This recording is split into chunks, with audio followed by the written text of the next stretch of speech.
હોનાના પારણીએ પોઢ્યા કૃષ્ણ મુરારી. આજ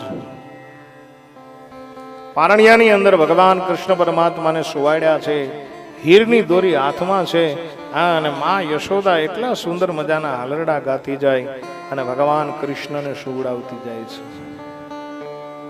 ખાસ કરીને બહેનો માતાઓ માટે કહું કે પહેલાના જમાનામાં છે ને હાલરડાથી મેરે ભાઈ બહેન સંસ્કારનું સિંચન કરવામાં આવતું.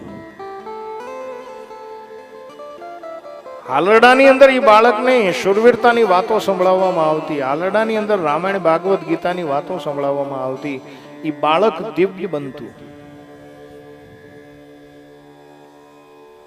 હવે અત્યારે તો હાલરડા રહ્યા જ નથી.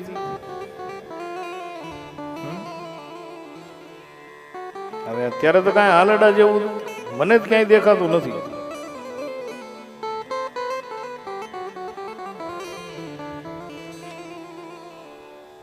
પણ આપણા પેલાના હાલરડા કેવા હતા? આપણે ત્યાં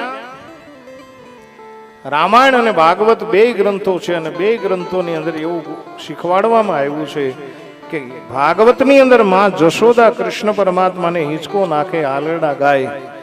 આ બાજુ રામકથાની અંદર માં કૌશલ્યા છે એ રામને સોનાના પારણિયાની અંદર પોઢાડી અને હાલરડા ગાય. પણ કેવા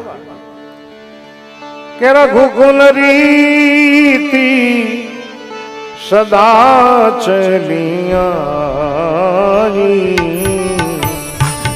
રઘુકુલ રીતિ સદા ચલિયા, રઘુકુલ રીતિ સદા ચલિયા,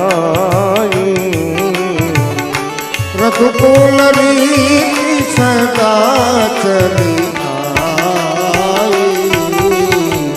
અન પ્રાણ જાય બલ બચન જાય, પ્રાણ જાય તારો વચન જાય, પ્રાણ જાય પર બચન